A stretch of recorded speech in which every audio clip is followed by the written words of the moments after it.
Hello, everybody, and welcome to Friday's Live. Today we're marking Canada Day. Yes, it's a little early, but better earlier than late.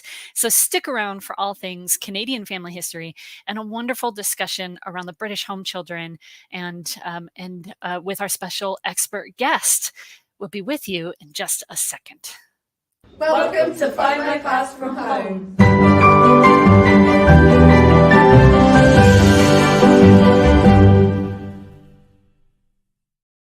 Happy Friday, everyone. It is another day, another week to celebrate new records, new newspapers, and your wonderful genealogy discoveries. My name is Jen Baldwin. I am the research specialist for Findmypast, and today we have a wonderful guest that is joining us. Like I said, we're going to talk all things Canada and particularly British home children today, which of course has a pretty significant impact across the Canadian population.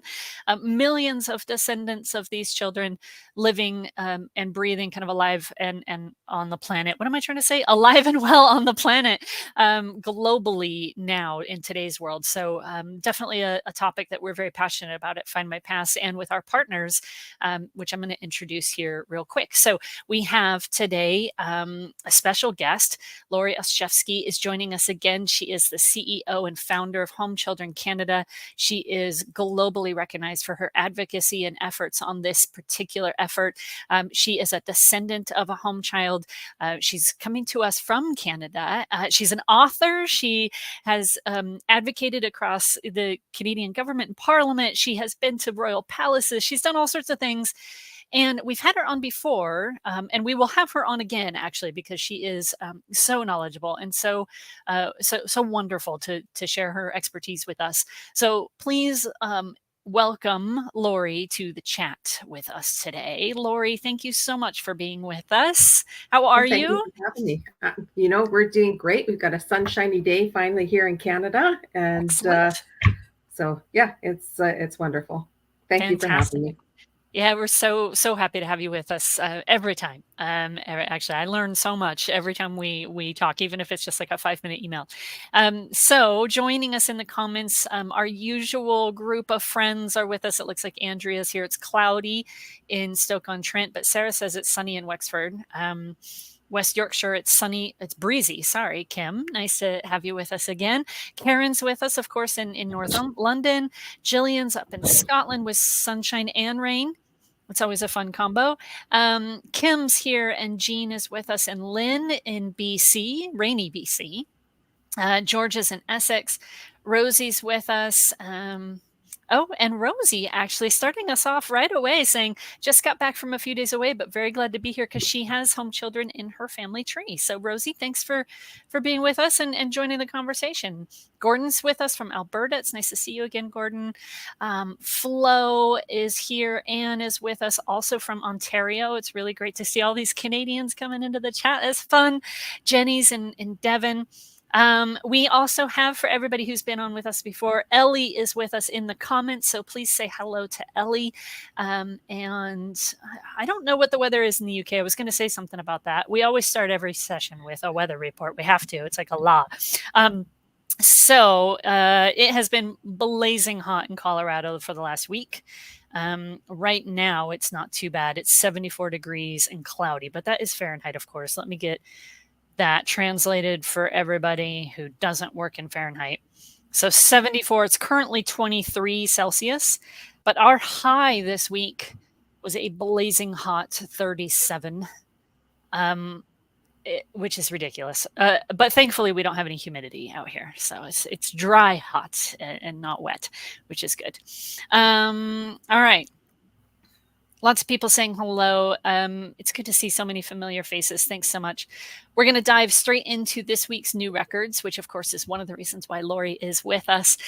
We are incredibly pleased and very, very proud to have formed a partnership with Home Children Canada, which is a nonprofit organization, volunteer led and run. that Lori heads up in Canada. And this week we are announcing for the first time that we have published some of their materials. There is more to come from this partnership, but we are very pleased to be launching the Home Children Enlistments and Military Deaths, the Burial Index, and then a very special index of the Hazel Bray Bernardo Home Index from 1883 to 23. We're going to talk all about these records and tell you what they are.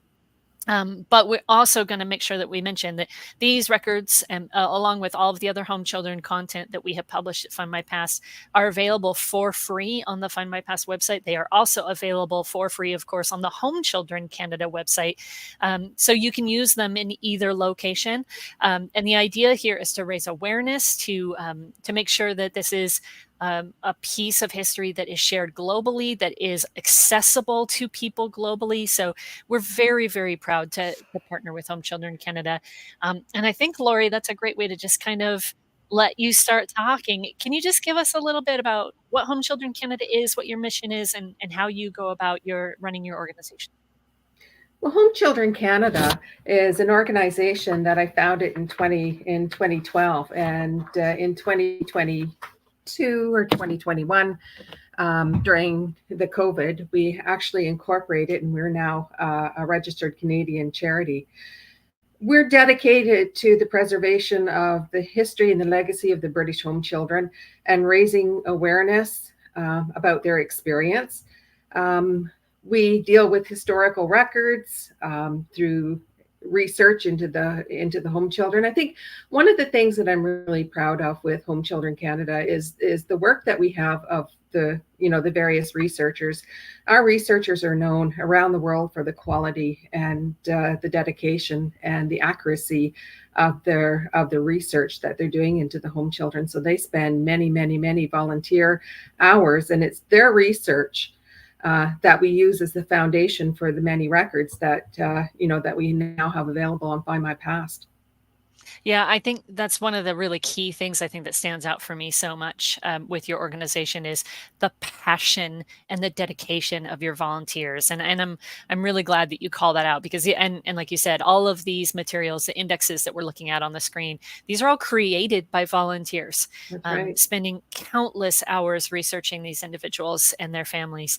And guys, if you have not participated in their Facebook group yet, I highly encourage you to find them on Facebook because you will be blown away at the activity. It is every single day they are having discussions.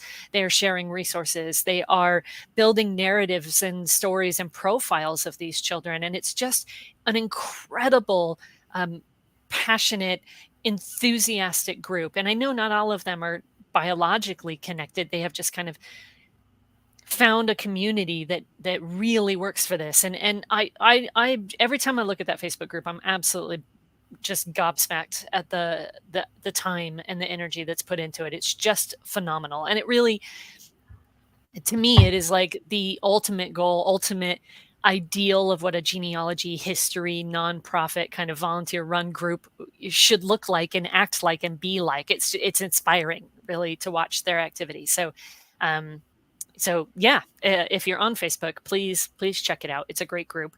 And these indexes are available on both websites. Lori, do you want to give us anything, kind of a little bit of background on each one of these? We can take them in whatever order you want, but what will we gain from the materials in these indexes? Well, the Home Children Enlistments and Military Deaths Index, we had over 25,000 home children that enlisted and served in our wars, which is a significant contribution to the defense of our countries. And these Library and Archives Canada had released the service records for the First World War and service records for those who died in the Second World War. They also house many lists of home children that served. So we have gone through the archives and have pulled out all the military enlistments and stuff that we had found, which created the foundation for this index. But this index has been added to enormously, once again by our volunteers who are researching the home children. So the enlistments is a very valuable resource. I mean, it not only gives you the comprehensive information on their service, but it also gives you hints where there are brothers and wives and parents' names and stuff like that. So in these records, you're going to find a lot of family information as well too. So I think it's one of the most valuable resources that we have. And I think it's worth noting too that many, especially in World War I and World War II, the Canadian Expeditionary Force is part, of course, of that Allied forces, and they are aligned and assigned often with British forces. And you see a lot of back and forth between, this group of Canadians going into this British unit and doing that kind of movement across the military. So don't think that if oh, I didn't have anybody in the Canadian Army. Well, it's worth looking anyway, because they may have moved around, or your British ancestors may have moved into Canadian units, just as a side note on kind of military history. Yeah, no, that's absolutely correct. And we had a lot of our home children that went back to the UK and enlisted, in Britain and served in the British forces as well too. So it's not just children, that served in the Canadian forces. This encompasses all of the wars collectively, and it's work in progress, but it's like I said, it's a very valuable resource.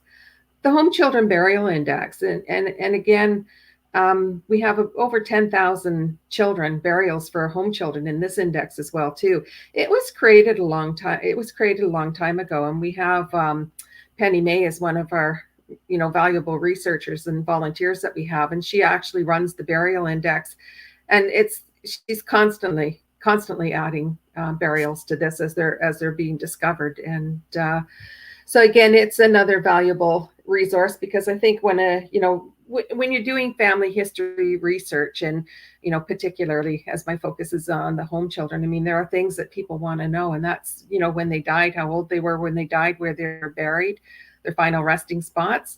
And again, there is room here that we can include the names of spouses and that kind of stuff as well too. Now, the Home Children Hazel Bay Bernardo Home Index. In Canada, the Dr. Bernardo Homes opened a receiving home up in Peterborough, and that was erected in 1883. And well, it was taken over in 1883. It was a property that was gifted, I think, by the Cox family. And just over 9,000 children were received in Hazel Brae. Now, the British Isles Family History Society of Greater Ottawa, under the direction of John Sayers and also Ivy Susie up in Peterborough, they extracted all the names of the children that came through the Hazel Brae home, and they put up a big monument. So when you go up into Peterborough, on Bernardo Avenue is a great big huge black granite stone monument, which it's listed under the arrival years and the children's names. So what we had done a long time ago was we went up to Peterborough and we photographed all the names of the children, and then we had our volunteers again go to work, and they transcribed all the names that are on that monument, but they also married it up with information that we have in our British Home Child registry that we have. Some of the information that's contained in the Library and Archives Canada files, and inspection reports. And the inspection reports are available on Findmypast as well too. So we married it all up with that to build a very comprehensive index of all of the children who came through Hazel Brae. Fantastic. Thanks for that summary. A couple of questions have come through, so I'm going to put those up on the screen for us. And then guys, we'll talk about newspapers just really briefly, so you know what's come out in our newspapers this week. But Gordon wants to know if it's just the index that is free or the whole record. So as Lori has said, these indexes are actually created from a number of different sources across Canada and other countries. So in this instance, it's just the index. But many of those records are available in other places. So the inspection cards, for example, that she just mentioned is one of the sources the indexes are created from. Those are available at Library Archives Canada online, but they're also available on Findmypast. We actually publish them When did we do that? For RootsTech this last year, so in March, and it's name searchable on Findmypast, where it's not on Library Archives Canada. That's right. So that's one of the benefits of a partnership like this, right? Is that we can add kind of the benefit and the what's the word, efficiency, if you will, of utilizing resources like that. So in this instance, these indexes are created, Gordon, from a number of different sources, and so these are just indexes, but they are the tools that you need to go out and then find the original image, especially in situations where they are not transcribed by name and there is no name search set behind them. So Lori, do you want to add anything to that response? Yeah, what we're doing at Home Children Canada is we have British Home Child Registry, and in that registry we have over 83,000 children, and the aim is to make available all of the records that we can possibly find, and to have that available for free on our registry website. Now, I think one of the amazing things with this partnership is that Library and Archives Canada have well over 100,000 documents that pertain to the home children, and they're not searchable. So the general public cannot go into their site and cannot find or access this information. And this is why things like the inspection reports that Findmypast has previously published is important to continue working on and to continue building on, because prior to them releasing that information, if I wanted to find an inspection report for a child, I do have a loose index of where they're available now, but you'd have to go in there and flip page by page by page by page until you found them. And now you can come up with those results instantly on Findmypast. So it's incredible. That speaks to kind of how many organizations are involved in this work, right? So we're partnering with Home Children Canada, but we also have a partnership with Library and Archives Canada so that we can do work like that. We have partnerships with the National Archives in the UK. We're working on some material with them. We have partnerships with the British Library, and we're working on organizations potentially down in Australia, New Zealand, and we're hopeful that we can kind of tell this global story. But never before, to my knowledge at least, has there ever been a kind of that effort to put all of the children in one place, right? These children were sent to Canada, to South Africa, to Australia, to New Zealand, kind of across the empire, if you will, in Commonwealth countries. And so each one of those countries has their own little individual place for records, but no one has ever tried to kind of pull them all together into one central place and say, it doesn't matter where in the world the child was sent, we can try and help you find them. And that's one of the big objectives for Findmypast, yeah. And it creates like a permanent home on Findmypast for the records. And that's one of the things that I worry about, with Home Children Canada. And that's one of the reasons why we've incorporated and we're now a charity. I mean, with these types of partnerships, not only are we making this information available globally on a larger, platform than Home Children Canada, but it's preserving the records. It's finding like a backup to your site. For them. Yeah. So, if for any reason the work of Home Children Canada, and I don't anticipate it ever happening, came to a halt, what would happen to these records? Right. I think that's a really good point, actually. And I hadn't even really thought about it, but yeah, it is like having a backup to a backup to a backup. It is. Essentially, yeah. Let's do newspapers really quick and get through that and the question of the week, and then we'll get back to some of your guys' questions. I'm not ignoring anybody. I just want to make sure everybody has the update for the week. The new newspaper title that we added this week is from Sussex. It's the Shoreham Herald. It was originally known as the Adur Herald. I have no idea if I pronounced that right. So if anybody knows how to pronounce that word, I'd love to hear it. You guys know me. I need those phonetical spellings in the chat all the time. In February of 1990, they changed their name to the Shoreham Herald, so that's how it's known on the site.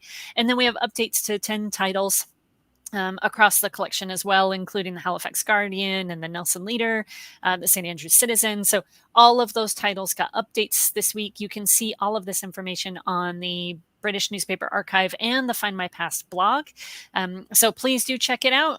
You know that Rose has written that blog post for BNA and has pulled out some really fun and interesting stories to share. So take a look at the new titles for this week. If you have any research needs in those areas, you should be able to find some new stuff. So, and that is all my slides for the week, which is great. So now we can just talk to Lori, and look, we can be big on the screen, and that will be There fun. you go.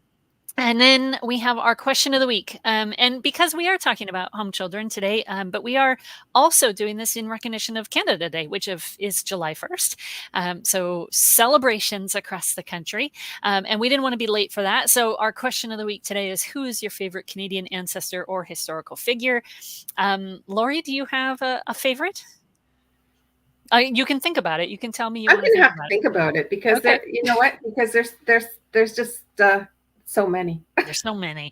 I'm actually gonna go with the obvious one. My maternal grandmother, um, it well, I guess actually she wasn't Canadian. I think of her as Canadian, but she's actually the only child of that family who was not born in Canada.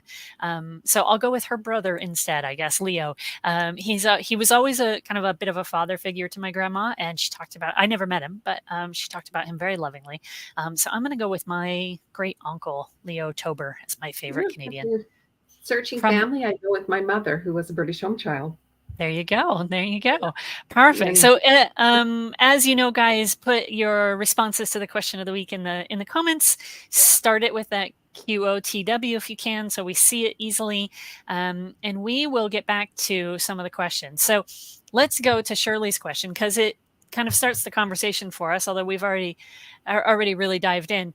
Why are they called home children? What does that mean? How did that start? So, Lori, can you help us understand why British home children are called British home children?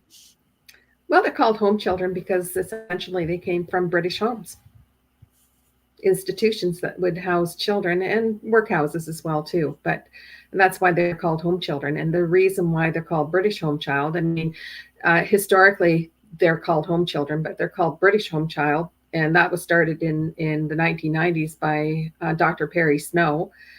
And he wanted to distinguish the children from children that were born in Canadian homes here in Canada. So that's why the tagline British home child was put on it. Great. So these children, walk us through a bit of an introduction to these migration campaigns and schemes. They are children that are living in children's homes or workhouses. And then what happens? How do they end up in Canada or Australia? Wherever? Yeah. So basically, I mean, that kind of changes historically over time.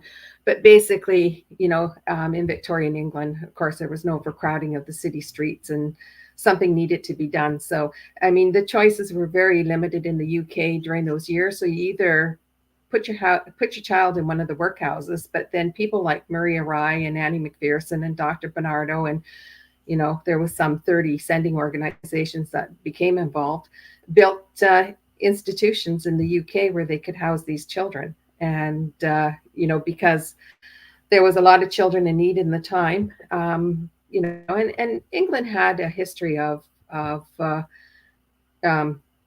I was going to say deporting their impoverished children, if that's a term that could be used. But this in 1869 became a more structured wave of movement. So the idea was to relieve the overcrowding in the institutions and bring them to Canada. And also Canada at that time had a huge labor shortage on the farms.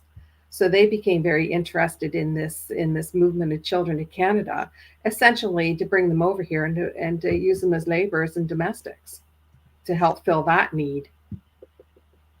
So there's kind of this underlying current of once you start to learn about these children, underlying current of kind of this impression, I suppose, that you get that it feels like some of them were treated very much like members of the family once they were pulled into a home in Canada. Some of them were treated very poorly. What do you think if we could even say the average experience once they arrived in their destination country, what would that have been like for these children? Typically for the home child, life was very difficult. They moved into a country where everything marginalized for them. As much as Canada wanted them for their labor and their work, our medical community and our politicians felt that these children were diseased and that they were going to infect our good Canadian stock with their diseases and their degeneracies. And one of our top medical fella, Dr. C.K. Clark, who was the father of Canadian psychology, perpetrated the thought that these children had syphilis, and that if it didn't manifest early in life as they grew and had families, that it was going to continue to manifest throughout their entire lives.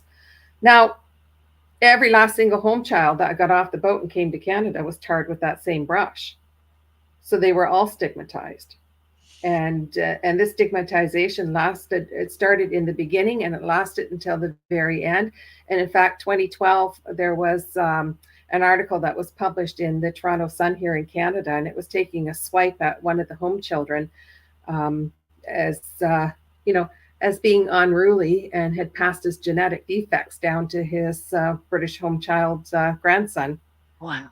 As late as 2012. And this was a swipe taken at Mayor Rob Ford, who was the former mayor of Toronto until his death, and that was published in 2012. So, one of the things that I'm very proud of at Home Children Canada is through the work. I mean, we have erased the stigmatization. You no longer speak about these children in that derogatory term.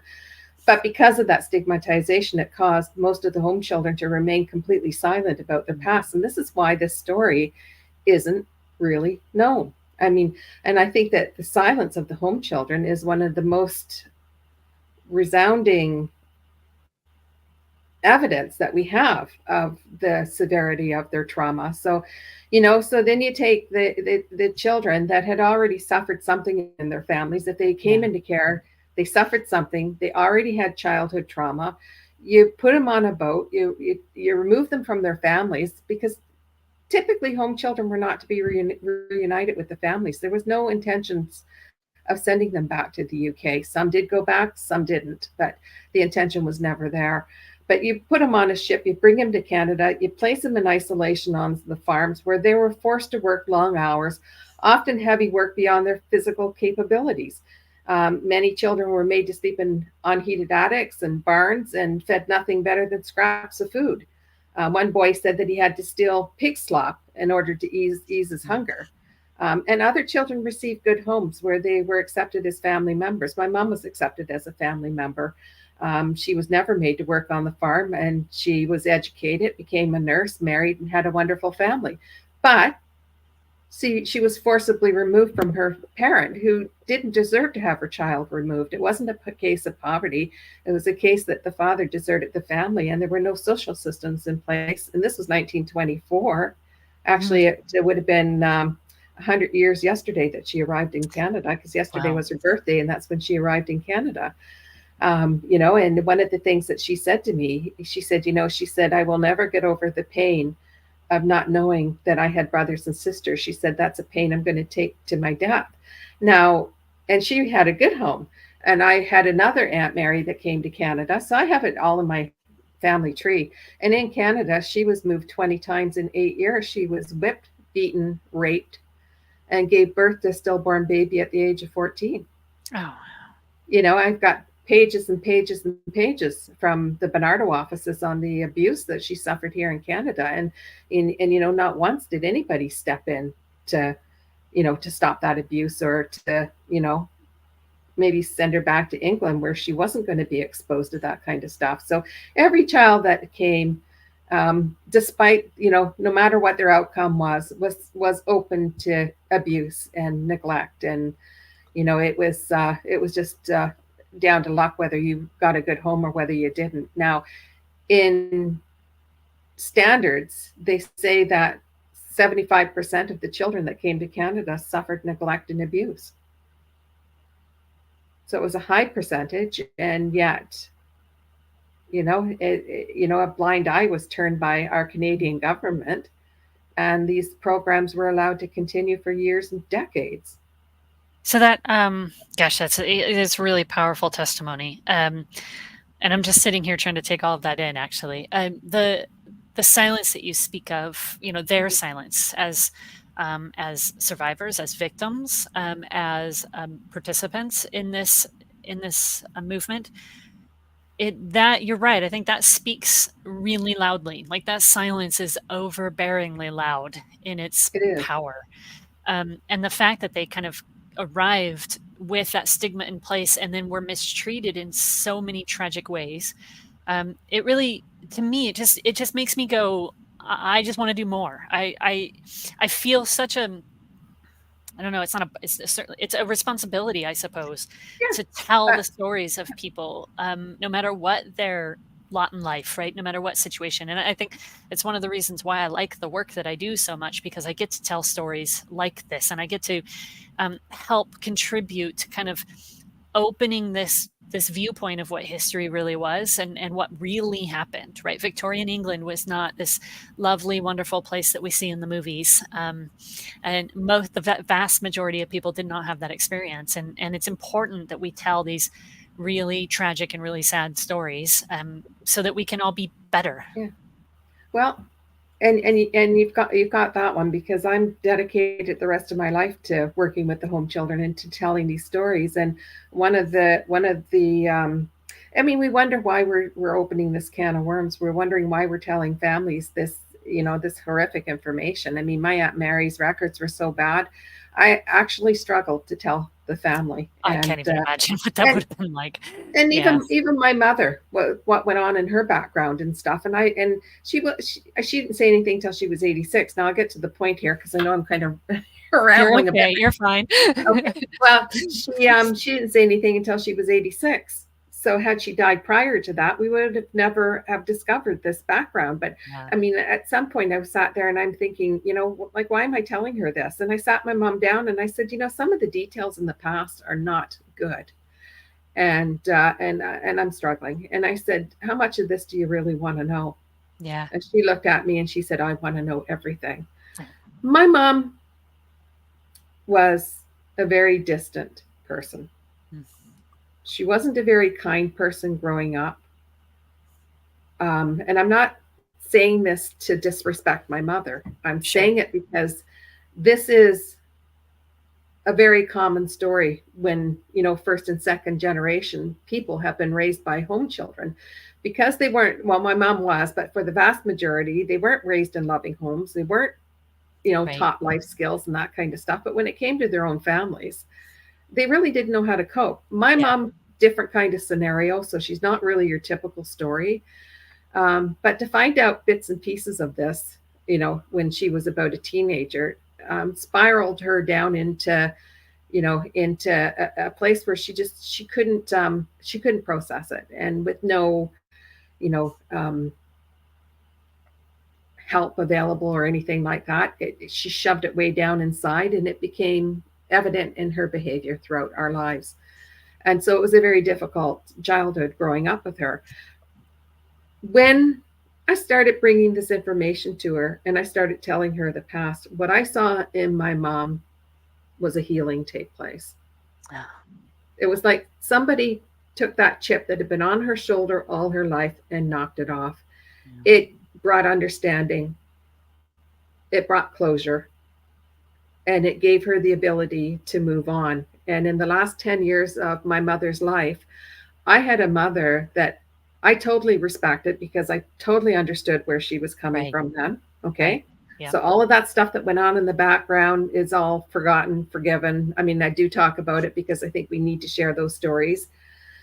I have a mother that I respected and that I loved, and I knew that she loved me. And I think that every home child that came to Canada or came to any of the colonies at all deserved to know the truth of what happened to them. And that truth was denied to them categorically, all of them. And our families deserve to know, because, when we carry on their trauma, it becomes intergenerational, Absolutely. Absolutely. Yep. trauma. And the only way that we're going to heal, and the only way that we're going to move forward, is to know the truth. Yeah. Yeah, absolutely. I'm gonna put up Georgia's comment, because I think that's a perfect way to do that, and give a second. And she just says, "Thank you, Lori, for creating the registry, the Home Children Registry." Her great uncle George Blythe shipped to Canada in 1904 by Bernardos at the age of 11. He was claimed by her family in 2017 upon receipt of his file from Bernardos. And so we've talked about Bernardos a lot. Obviously, we've mentioned the word Bernardos. In my experience, I know that working with Bernardos to get records can be difficult. You have to prove that you're a descendant. I don't have firsthand experience of this because I don't have a home child that I know of in my family tree. But I do know it can be quite difficult to get those records. There's a long waiting period. There's some fees involved. But Bernardos was historically the largest group involved in these campaigns. So we say Bernardos, and it's a very commonly known organization, but really, how many organizations were there, kind of generally? Even if it's a guess, it just wasn't Bernardos, I guess, is the point I'm trying to make. There were several others participating in this work. Yeah, I mean, there was Bernardos, there was the Fagan Homes, there was the Quarrier Homes, there was the Church of England Waifs and Strays, Catholic organizations. Maria Rye, yeah, the Catholics were involved. Kosar Farms, it's like I said, we had over 30 sending organizations, and unfortunately, Bernardos does get mentioned a lot. But like I often say, it's not just Bernardos. Bernardos was the biggest. We have the most information available on Bernardos activities because Dr. Bernardo was a prolific writer. So so were all the others. I mean, if you really start searching, a lot of them had newsletter magazines that they sent. Like we have the Ups and Downs magazine, and the Quarriers also had their magazine, and so did Fagan. So, when you really start digging and looking, there are a lot of resources available out there. And like Jen said, it's like trying to gather all this stuff up and make one database that makes it all available. Now, when we talk about Bernardos, I do have a copy of my Aunt Katie Sanderson's. I don't know if you can see it here. Yeah, there you go. Yeah, that's in view. Okay. Wow. So they were releasing records prior, in the 1980s, 1990s and stuff like that, but they weren't comprehensive records like this.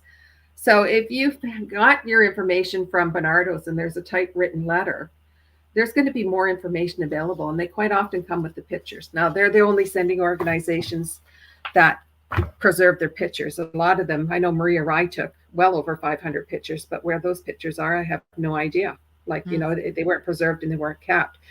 So Bernardos and the other organization are really dedicated to the preservation of these records. I've been to the Bernardo offices in the UK. I've toured their vaults and where they keep this information. And I think that's one thing that they really owe our home children is the preservation of these records and to ensure that they're going to become available for, centuries down the road. And that's what they're working at. The waiting list, yeah, they've had over 350,000 children in their care over the years. So survivors are on the top of that list, and then we come second. And we are on a waiting list. They have limited staff, and I know people say, well, why don't they increase the staff? Well, I've seen how they have to go through the original books, page by page. And yes, they should be scanned and all the rest of it, but they also have to be very careful with what they're doing. And we all know that if you get too many cooks in the kitchen, then, then things can happen. The fee, $250. I mean, I don't disagree that there should be some fee if there's, considering that they are preserving these records. I know that that's pretty steep for most people. But, our hands are tied as they're privately owned. So yeah, they're their records and they get to decide what to do with them ultimately at the end of the day. Ultimately. But the important part is that they still have them and that they do have a process for fulfilling those requests and actually supplying them to people. So they're, that's kind of the message at the end of the day, right? And I liked your tip about, if you contacted them maybe in the 80s and you have that typewritten letter, it's worth it to go back and try again and see if there, and I figure out if there's really more there, that there's a larger file there. Yeah. So that's a great suggestion. Okay, let's see. There was another question from Jane. I want to get to this one. We were talking about the indexes before, and she asked if military records specifically show that they are British home children. Would they, upon enlisting, have something on their record, or only if they declared it? So I guess the question really is, kind of the overriding question is, how are you connecting British home children to military records? What's the link that puts them together? Family information that's available on the military records. Sometimes they do declare that they're a home child. So we have lots that that maybe didn't directly say Bernardo's, but the supervisors of, like the Fagans or Bernardo's or something like that will show up on the record. So we know that. I mean, we're very knowledgeable in things that are related to the home children, including the supervisors of the homes and stuff like that. So quite often that information pops up and we know right away that means that they were a home child, or their address is simply the receiving home. But, it takes sometimes a lot of research to connect them. I mean, we have, again, you draw on all the resources that are available, and then you start examining the military records. And also, we do have pages and pages and pages of enlistments that were in the central registry files that are housed by Library and Archives Canada that have been retrieved. Yeah, perfect. Okay, so a couple other things I wanted to address, but I know you have a couple things that you want to talk about as well. So, and Lori, you have a new book out, right? I do. I do. Tell us about the book, because Lori, you've written I don't know how many now. I tried to Google it and find an answer, but at least a couple of books.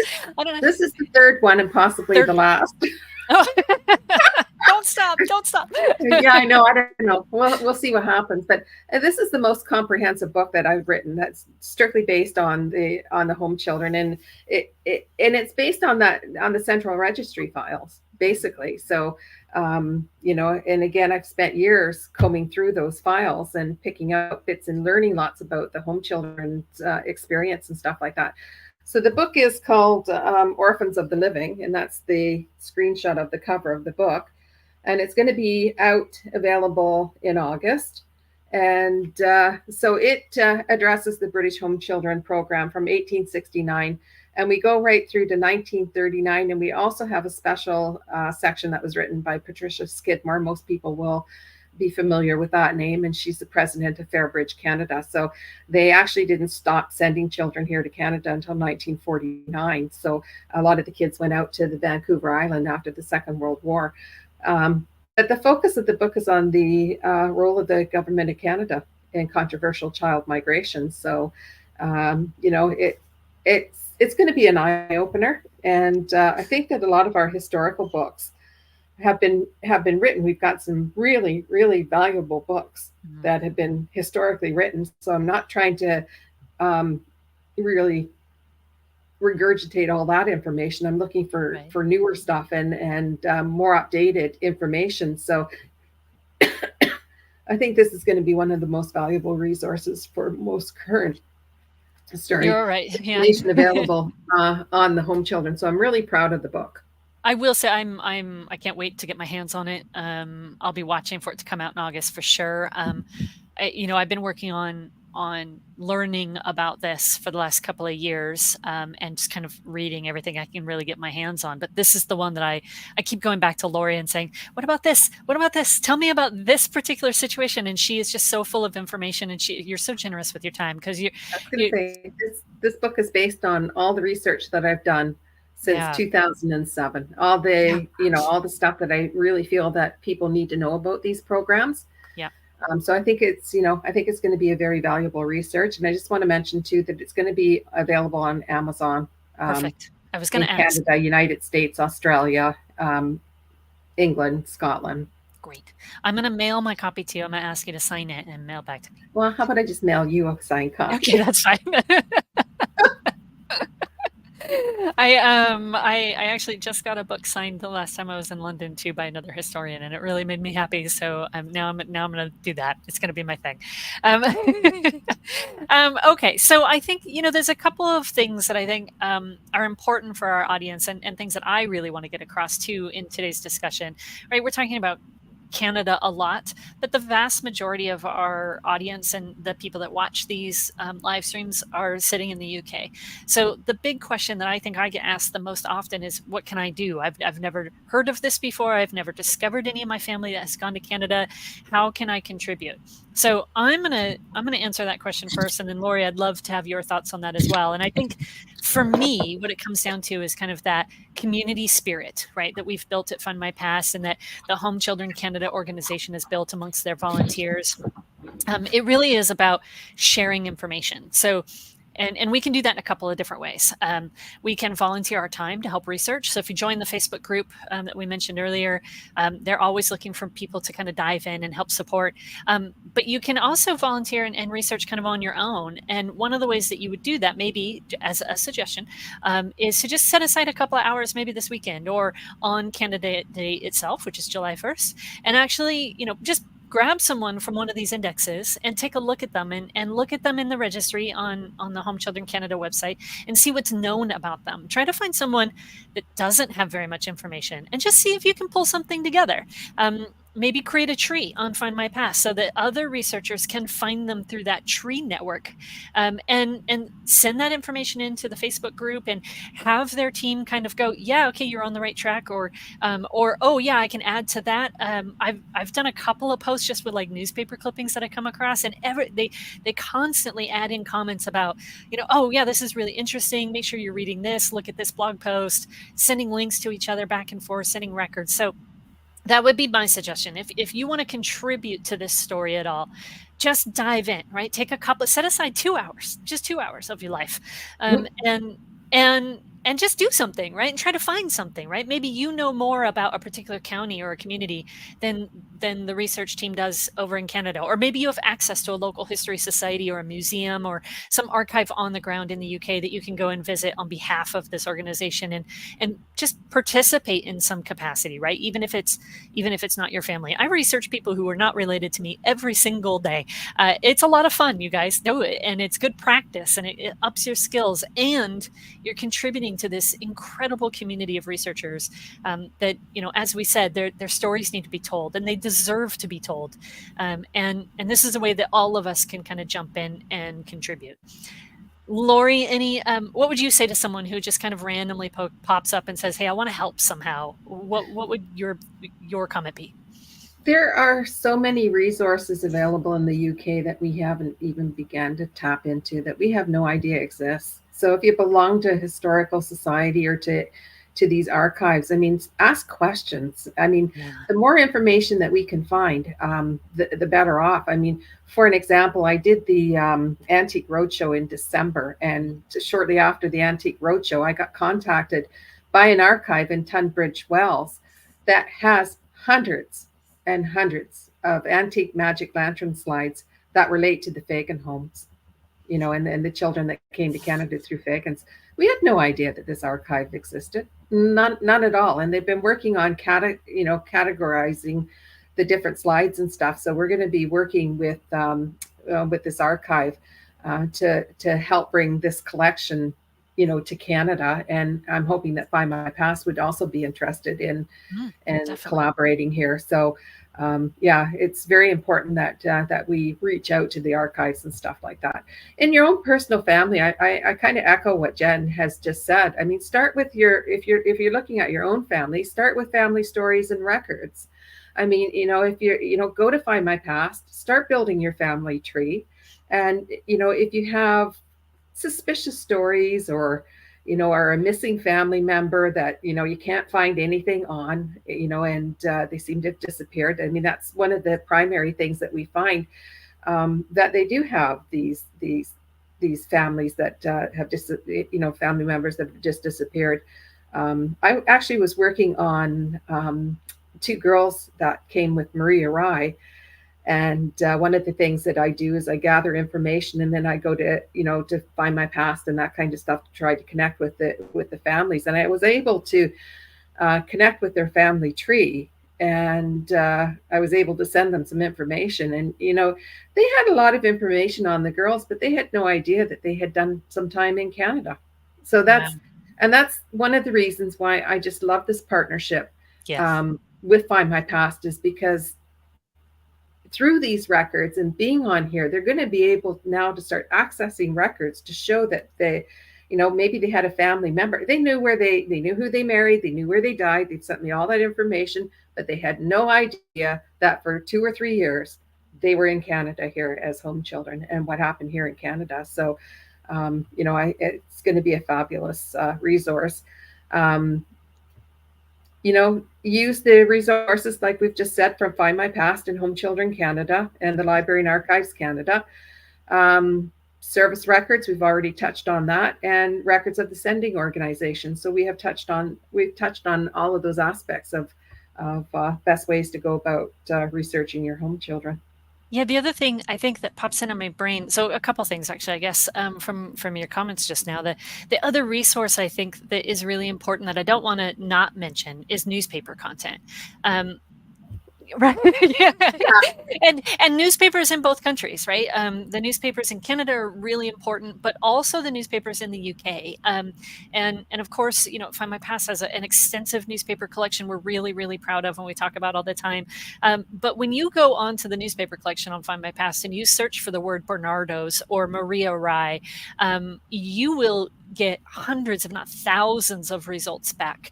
And with the new tools that we have to build collections in the newspaper material and actually save all of those, I have started a home children collection in my own account just to say, you know, and I don't know, most of the articles that I'm finding don't mention children by name, but they do say a group of 75 children were aboard this vessel and they left today from Liverpool on their way to Canada. Well, that's very obviously a group of home children.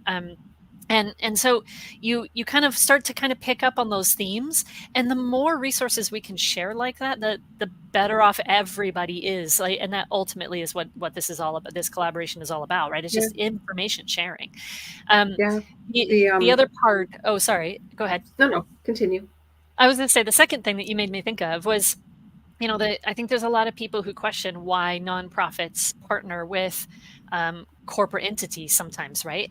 So you made a comment about, you know, kind of going out to your local historical society or your local archive and kind of voicing questions and asking about, you know, what resources they have. And sometimes those people come to you and they say, hey, we really have this great collection, whether it's photographs or paper documents or whatever. But you may or may not have the resources to help support a digitization effort or a preservation effort or any kind of cataloging, but Find My Past does. And we have an initiative and we have a mission to tell every story because every story matters. That's part of my job.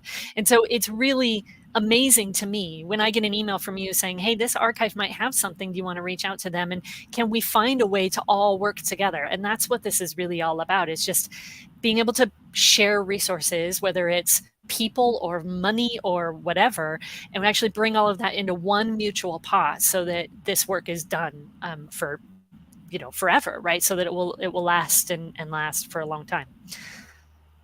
That's it. That's what I was going to say.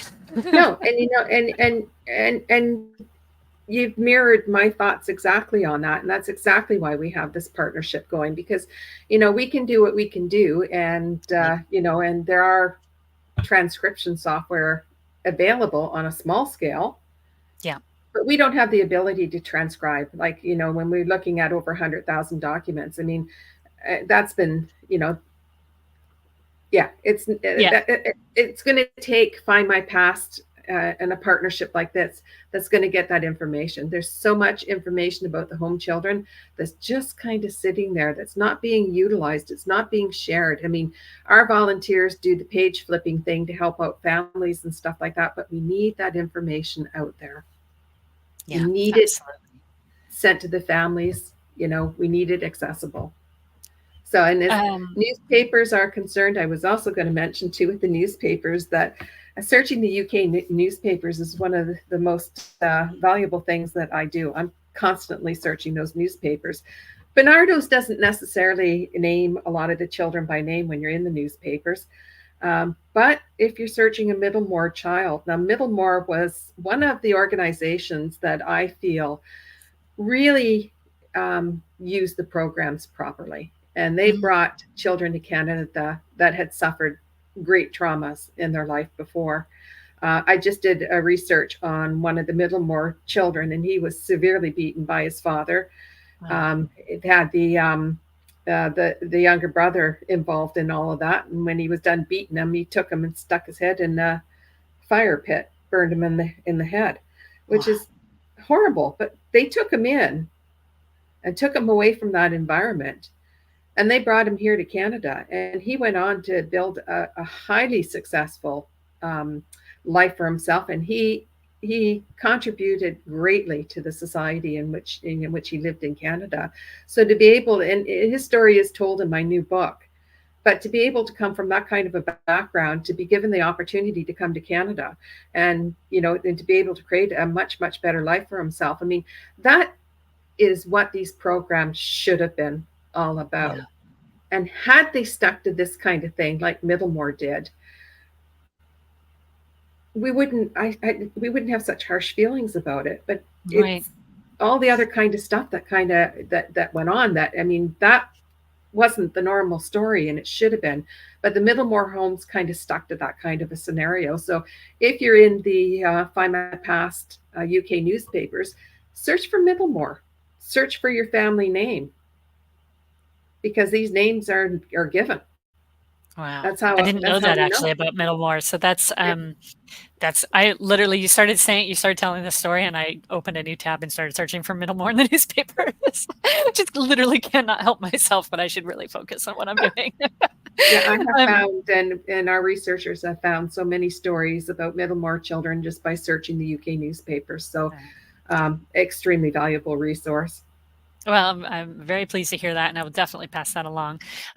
We have 5 minutes, and we haven't gotten to anybody's question of the week yet. So we're going to spend our last 5 minutes doing that, guys. Really quickly, Lynn, and of course, our question of the week was your favorite Canadian. So Lynn thought of James Bourget, I'm not sure, born in Quebec, fought in the American Civil War, which was not uncommon, actually. My father's parents were not born in Canada. His wife was born in France, and his children born in California, and the family returned to Canada, settled in Victoria. So thank you, Lynn, for contributing James to us. Karen, her first cousin, 4 times removed, born 1831 in Lincolnshire, died in BC in 1893. Policeman, ranch owner, migrated to California. That's 2 in a row for the gold rush, and then went back and then went to Canada. He's got a Wikipedia page. Everybody check it out. That is Karen's first cousin, 4 times removed. I love it when there's a Wikipedia page on an ancestor. That's good fun.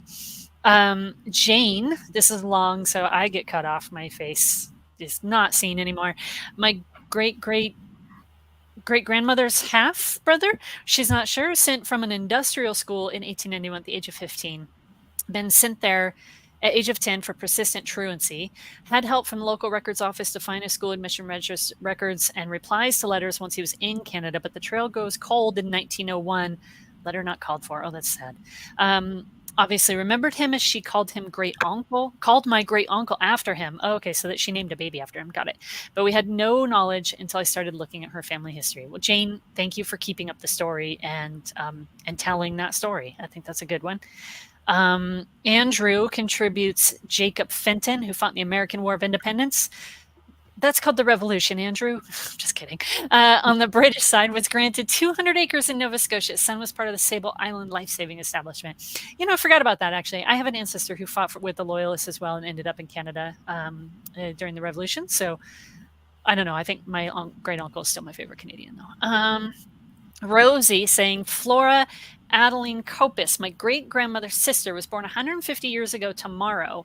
Her burial in 1949 is in the Home Children Burial Index. So thanks, Lori, for that and your volunteers. Daphne, very simply, my mom is my favorite Canadian because she's the only one I knew. That's great.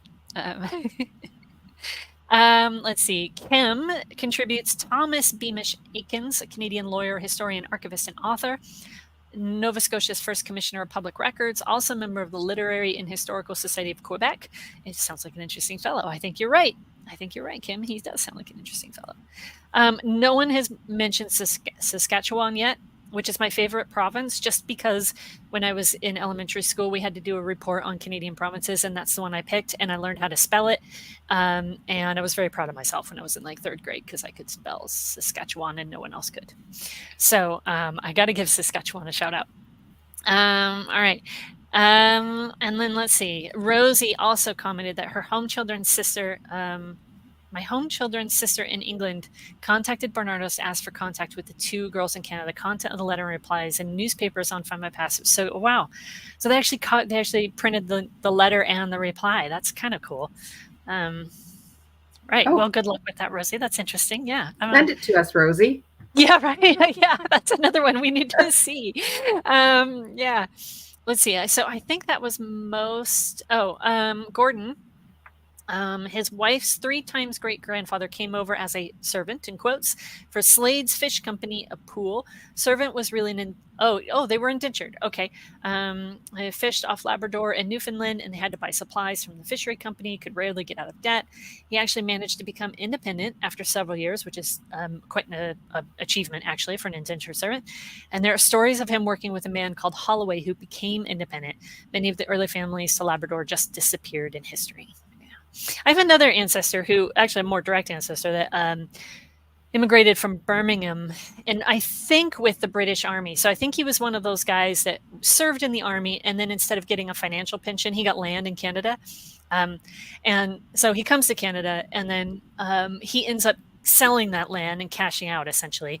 And then the family story is that he tries to make a business deal with some dude who runs off with the money, and he runs after him and chases after this guy for like 6 months all over Canada and like northern New York. And he ends up on the doorstep of this man who is famous for his neighborhood and wealthy.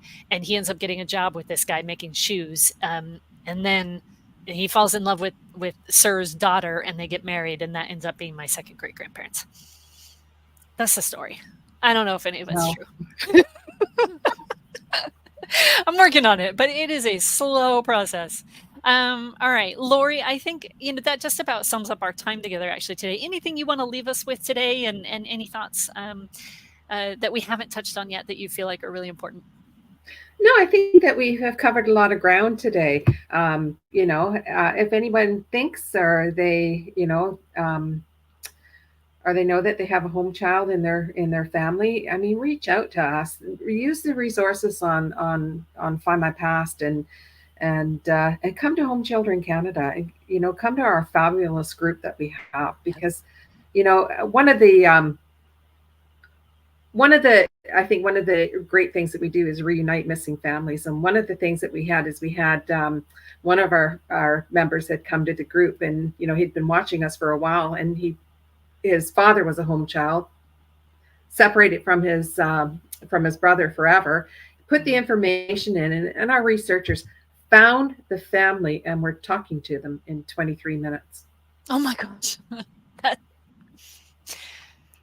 Yeah, it doesn't get any better than that, you guys. It really doesn't. 23 minutes, that's incredible. No, if I you can't want to know promise that we always get results like that. But, yeah. But magic reunited happens. families in 30 minutes or less. Yeah, I know. Could you imagine? Okay, so it happened once. No. Yeah, right. Yeah. No, magic happens in our group. Honestly, it's incredible to watch it. I would agree with that. Magic happens. Very proud of it. Yeah. Well, and well-deserved recognition to everybody in that group. If you want to know more about home children and their history, we did another session with Lori last fall, and that video is, of course, available through our Facebook page on Findmypast, but also our YouTube channel. I think Ellie's going to share that in the comments here quickly. Watch for Lori's book coming out.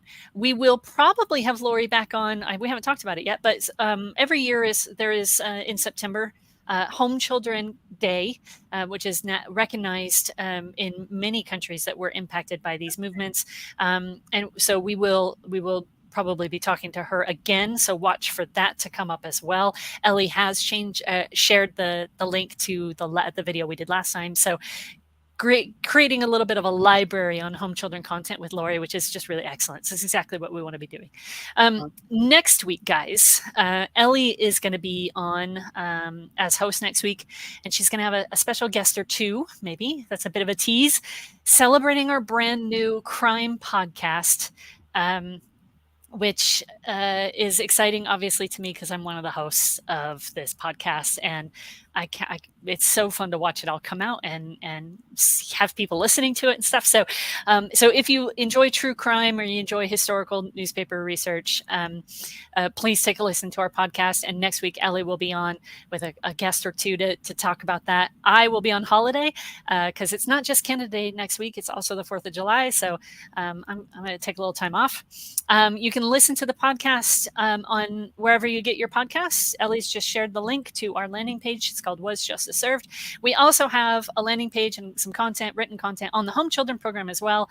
So Ellie's put all of that in the chat, so you have all those links, and watch for more to be added to those pages as we continue to progress on both of these programs. So Lori, thank you very much again for your time. We really appreciate having you on.